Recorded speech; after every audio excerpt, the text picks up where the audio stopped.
사도행전 24장 22절부터 27절입니다. 사도행전 24장 22절입니다.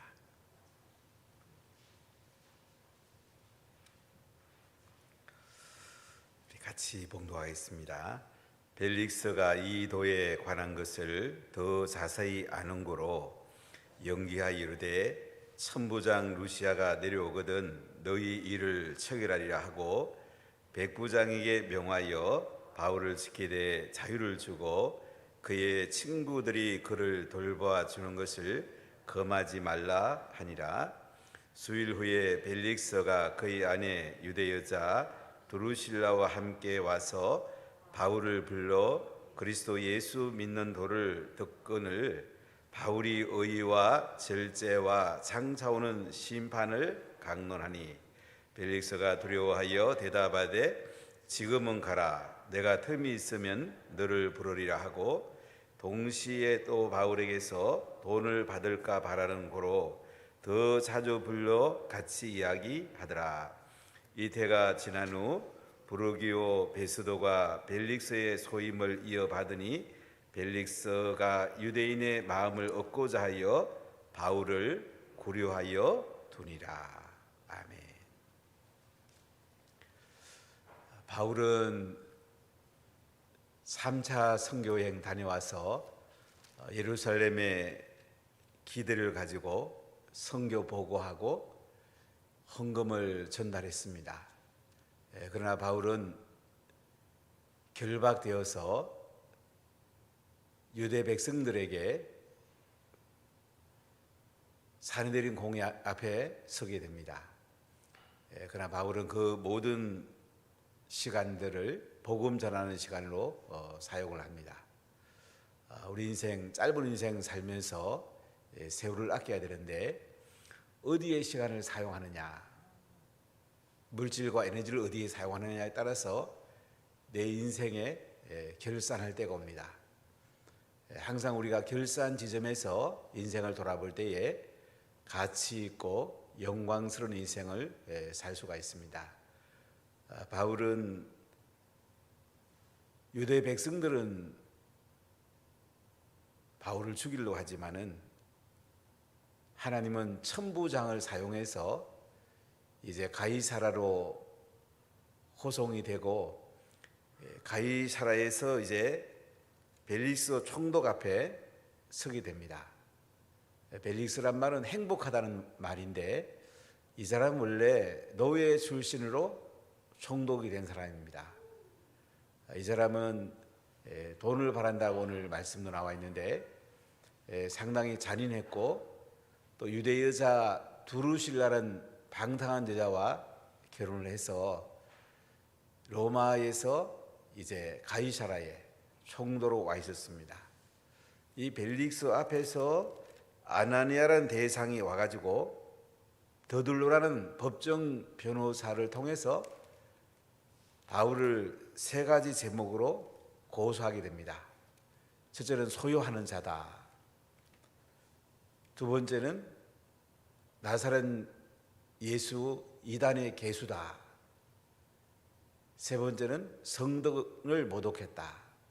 이 세 가지 제목을 가지고 바울을 고소하는데 바울은 이 세 가지 제목에 대해서 낱낱이 자신의 입장을 변호하게 됩니다.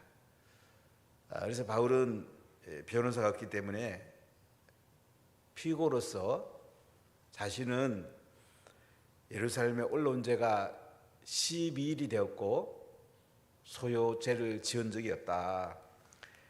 바울은 성전에서 누구와 변론하거나 회당에서 또는 시중에서 무리를 소동케 하는 일을 아무도 본 사람이 없다. 소유죄를 저지르지 않았다는 사실을 변호합니다. 그리고 바울은 나사렛 이단의 개수라는 말에 대해서는 자신은 구약을 다 믿는다. 자신은 하나님을 섬기고 율법과 선지자의 글에 기록된 것을 다 믿고 그들이 기다리는 하나님을 향한 소망도 가지고 있고 악인과 의인의 부활도 그는 믿는다고. 항상 양심에 끓이는 일을 한 일이 없다고.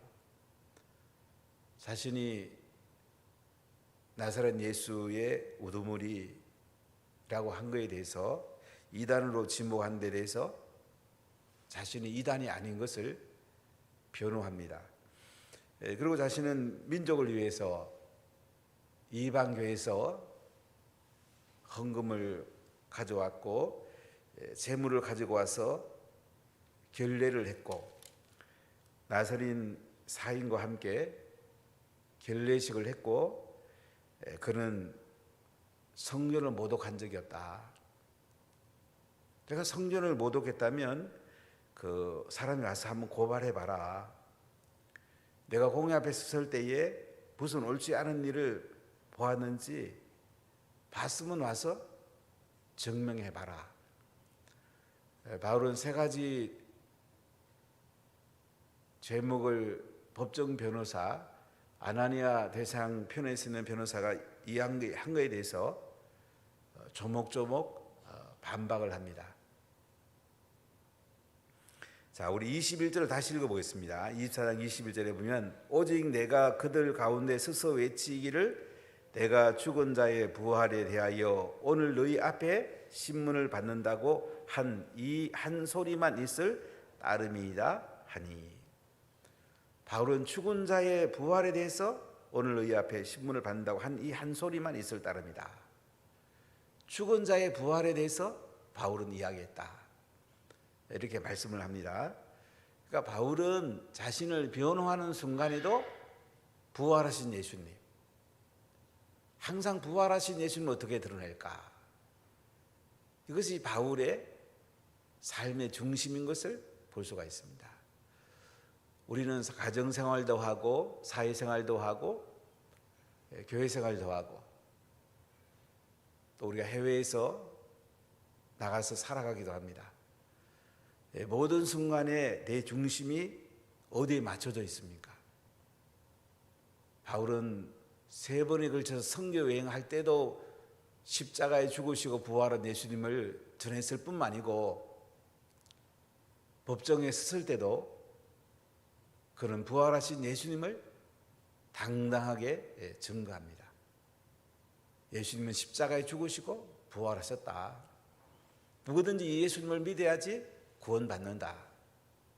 이 사실을 그는 죄수의 몸으로도 당당하게 증언하는 것을 볼 수가 있습니다. 내 삶은 어디에 초점이 맞춰져 있습니까? 자, 그러면서 오늘 22절을 한번 보겠습니다. 벨릭스가 이 도에 관한 것을 더 자세히 아는 고로 연기하여 이르되, 천부장 루시아가 내려오거든 너희 일을 처결하리라 하고. 벨릭스 총독은 이 도에 관한 것을 더 자세히 알았다. 이 도란 말은 대문자로 영어 성경에 나와 있는데요, 왜 W라는 말이 대문자로 나와 있어요? 왜냐하면 죽은 자의 부활에 관해서 바울이 증언했고, 또 벨릭스는 총독으로서 역사적인 배경을 보면 이 타키투스라는 로마 역사학자가 있는데요, 이 사람이 벨릭스에 대해서 역사책에 남긴 글이 있습니다. 그는 온갖 잔인한 행동을 했고 온갖 방탕에 빠졌던 그는 노예의 기질을 갖고 왕의 권세를 행사했다. 역사책에 이 벨릭스 총독에서 언급이 되고 있는데요, 그는 탐심을 가지고 있었고 그는 무배불하게 탐욕적인 생활을 했습니다. 그래서 뒤에 보면 두루실라라는 여자와 결혼을 해가지고 이제 엄란한 생활을 한 사람인데요, 이 사람은 갈증이 많았습니다. 노예에서 신분이 높아지고 그러다 보니까 탐욕과 엄란한 생활을 하게 되고, 그는 돈도 바라고 그 다음에 마음의 갈증이 있으니까 바울이 전하는 이 도를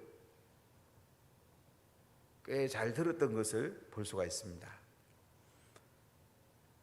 시몬 마구스라는 사람이 있었는데요. 이 사람이 벨릭스 궁정에 들어가서 중매를 해가지고 드루실라와 벨릭스 사이에 부정한 결혼을 하게 했고, 길고 지루한 밤을 달리기 위해서 벨릭스는 이 도에 대해서 잘 들었을 거라고 이렇게 이야기하기도 합니다. 벨릭스가 이 도에 관한 것을 자세히 알았다. 더 자세히 알았다. 그러니까 바울로부터 이야기를 듣기도 하고, 그는 바울이 전하는 이 도를 잘 받아들이려고 하는 모습도 볼 수가 있습니다. 물론 그가 예수를 믿었다는 것을 알 수는 없어요. 나중에 이 바울의 하는 관계를 쭉 보면 그런 심심풀이로 이 도에 대해 자세히 들었지 않은 생각이 드는데요. 그래서 연기하여 이르되 천부장 루시아가 내려오거든 너희의 일을 체결하리라. 천부장이 이제 예루살렘에 있잖아요. 안토니아 요새에 있는데 루시아가 내려오거든 바울의 일을 처리하겠다. 이렇게 벨릭스가 연기하는 것을 볼 수가 있습니다. 사실은 바울이 석방되어도 위험합니다. 유대인들이 바울을 죽이려 하기 때문에 사실 바울은 지금 헤롯 궁전에 있는 가이사라의 그 감옥에 있는 것이 더 안전합니다. 그리고 심도 가져올 수가 있습니다. 감옥이라는 곳은 누구든지 안 가고 싶은 곳이지만은 바울은 1차, 2차, 3차 선교행을 통해서 많이 지쳐 있었고, 또 예루살렘 교회에 올라가면 선교 보고하고 나서 환영을 받고 또 선교 집회를 할 수 있으면 하고 복음을 전할 수 있는 기회를 가질 줄 알았더니 예루살렘 교회는 식어 있었고 바울은 힘든 시간들을 보냅니다. 오히려 이 가이사라의 헤롯의 궁정의 감옥이 그에게는 천국의 궁전일 수도 있습니다. 쉼도 있을 수 있고 또 자신이 생각할 수 있는 시간도 가질 수가 있었습니다. 이 가이사라 벨리스 총독이 2년 동안 재판을 했다 안 했다 연기하는 걸 볼 수가 있는데요. 27절에 보면 이태가 지난 후라 이렇게 된 걸 볼 때에 가이사라에 2년 동안 AD 57년부터 59년까지 바울은 이곳에 갇혀 있었습니다. 그에게는 쉼과 예수님을 깊이 묵상하는 또 성경을 기록하는 좋은 시간일 수도 있었습니다. 히브리서가 바울의 기록이라고 말하기도 하고 안 하기도 하는데 히브리서를 바울의 기록으로 봤을 때는 아마 여기 가이사라 감옥에 있을 때 히브리서를 기록하지 않았을까, 이렇게 학자들은 이야기하는 사람도 있습니다. 유대인들에게 어떻게 하면 복음 전할까, 이 레위기를 가지고 유대인들에게 복음 전하는 이야기가 히브리서의 핵심인데 아마 바울이 가이사라 감옥에서 히브리서를 기록하지 않았나 생각이 들기도 합니다. 자, 그런데 이 사람들을 보세요.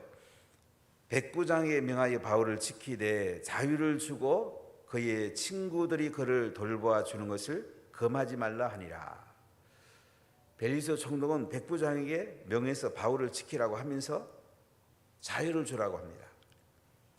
상당히 좀 자유롭게 감옥 생활이지만 그에게 친구들도 만나게 해주고 돌보아 주도록 금하지 말라, 이렇게 말을 합니다. 이때 바울 곁에는 누가가 있었고 아리스다고가 있었고 빌립이 있었지 않았겠느냐, 이렇게 성경학자들은 이야기하는데요. 저도 그렇게 생활합니다. 누가는 의사로서 바울을 계속 따라다니면서 함께 있었고 또 이 기록을 하게 되는 걸 볼 수가 있고요. 아리스도하고는 바울을 따라다니면서 감옥에 같이 갇히기도 하고 바울을 곁에서 잘 섬겼습니다. 바울에게는 이런 좋은 제자가 있었습니다. 감옥에도 함께하는 제자라면 정말 좋은 제자 아니겠어요? 가장 어려운 순간에도 바울 곁에는 예수님이 계셨고 좋은 제자들이 바울을 섬겨줬습니다. 우리 인생을 살다 보면 물론 물질도 우리에게 중요합니다.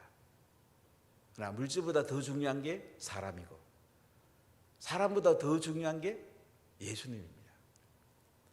우리가 물질에 초점을 맞춘 인생을 살다 보면 마지막에 후회할 수가 있습니다. 물질은 사람을 얻기 위해서 있는 거고 예수님께 영광을 돌리기 위해서 있는 것입니다.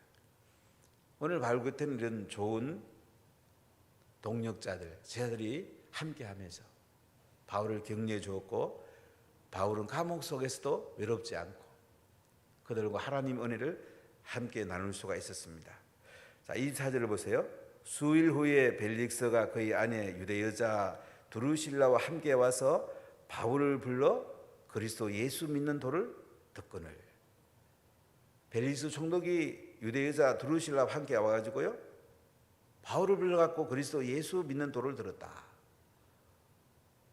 벨릭스는 심심하기도 하고 바울을 자주 불러서 돈을 바라기도 하고 방탕한 그 삶에 갈증이 있어서 바울을 불러가지고 그리스도 예수 믿는 도를 들었다. 바울이 얼마나 정성껏 벨릭스와 두루실라 부부에게 복음을 전했겠습니까? 감옥에 있으면서도 바울은 높은 사람을 만났어요. 로마에서 파견된 가장 높은 총독에게 복음을 전할 수가 있었습니다. 우리가 할 수만 있으면 사람들에게 높은 사람이고 낮은 사람이고 있는 사람이고 없는 사람이고 복음 전하는 게 중요하고요. 할 수 있으면 좀 지위 있는 사람의 복음 전하면 영향력이 더 잘 흘러갈 수가 있습니다. 저도 다양한 사람들을 만나는데요. 만나는 사람마다 저는 복음 전하는 시간이 가장 행복합니다. 지난번에 부산시장 후보로 나왔던 이 박형준 시장 되기 전에 저는 그에게 첫 마디가 그랬어요. 예수님 믿으십니까? 예수님 믿으시고 좋은 시장 되십시오. 제가 박형준 그 후보 때 저는 그분이 예수 믿는 게 제일 관심이 많았어요. 예수 믿으셔야 된다고. 예수 믿으시라고. 박원순 전 시장이 나쁜 짓을 많이 했지만은 재작년 제가 가을에 만났을 때 제가 그 친구에게 그렇게 얘기했어요. 아들 주신이 사랑교회 잘 다니고 있지 않냐. 그때는 영국 가 있을 텐데 주신이 따라서 꼭 교회 같이 가면 좋겠다. 아내랑 꼭 예수 믿어라. 제가 누누이 부탁했는데요. 시청에 차 한잔하자는 거 못 간 게 늘 아쉬움이 있어요. 복음 전하는 게 얼마나 중요한지 몰라요. 한 사람 한 사람 우리가 복음 전하는 거 높은 사람이고 어떤 기회든지 이 복음 전한다는 건 참 놀라운 힘이 있는 것입니다. 자, 25절을 보세요. 바울이 의와 절제와 장차오는 심판을 강론하니 벨릭스가 두려워하여 대답하되 지금은 가라. 내가 틈이 있으면 너를 부르리라 하고 바울은 의와 절제와 장차오는 심판을 강론했다. 십자가에 죽으시고 부활한 예수를 믿으면 의롭게 된다. 의롭게 된 사람은 하나님의 은혜로 절제에 있는 삶을 살아야 됩니다. 특히 벨릭스가 방탕한 삶을 살았으니까 절제에 대해서 더 강조할 수도 있습니다. 장차 오는 심판, 예수님이 다시 오시게 될 거고 심판할 것에 대해서 강론합니다. 그랬더니 벨릭스가 두려워했다고 그래요. 그리고 대답하기를 지금은 가라. 내가 틈이 있으면 너를 부르리라. 동시에 또 바울에게서 돈을 받을까 바라는 거로 더 자주 불러 같이 이야기하더라. 바울이 선교지를 다니면서 이방 교회에서 예루살렘 가난한 사람을 위해서 구제금을 받아온 것을 총독이 알고 있습니다. 사실은 예루살렘 교회에 많이 전달하지 않았겠습니까? 그래도 바울 곁에는 많은 사람들이 선교비를 넉넉하게 후원했습니다. 우리가 예수님 생각하면 되게 가난하게 살았을 거라 생각하지만 사실은 예수님 주위에는 예수님 섬기는 사람이 굉장히 많았어요. 막달라 마리아 같은 사람도 굉장히 부자였어요. 사실 베드로도 사업가였고 야고보와 요한도 사업가였어요. 우리는 예수님 하면 되게 가난하게 살고 또 여러 가지 이런 생각을 많이 할 수 있는데 사실 주변에는 섬기는 사람이 굉장히 많았고요. 바울도 마찬가지예요. 제사들에 매기도 하고 많은 고통을 받았어요. 그래도 주변에서 많은 사람들이 섬겨줬어요. 벨리스 총독은 바울과 가까이 지나면 돈을 받을까 바라는 거로 더 자주 불러 이야기했다. 자, 그러면서 마지막 절 한번 읽어보겠어요. 이태가 지난 후 부르기오 베소도가 벨릭스의 소임을 이어받으니 벨릭스가 유대인의 마음을 얻고자 하여 바울을 구류하여 두니라. 바울은 2년간 이 가이사라의 헤롯 궁전 감옥에 구금되었는데 벨릭스는 계속 재판을 했다 안 했다 연기하는 거예요. 하나님은 사실 이 가운데 역사하고 계셨습니다. 빨리 재판 끝나면 좋았을 텐데 이렇게 생각할 수도 있지만은 바울이 감옥에 나오면 죽을 가능성이 더 많아요. 유대인들이 가만 안 놔둡니다. 바울은 가이사 로마 황제에게 이제 상소하죠. 그래서 로마에 가기를 원했고 예수님은 바울을 로마로 이끌어가는 장면을 우리가 볼 수가 있습니다. 벨릭스는 돈을 받을까 해서 여러 가지 이유로 재판을 연기했는데 사실 모든 것은 하나님이 하고 계신 거예요. 하나님이 시간들을 조금씩 연기하면서 바울이 감옥에 쉬게 하고 로마 황제 앞에 가서 재판을 받도록 하나님께서 주도권을 가지고 이끌어가는 것을 우리가 볼 수가 있습니다.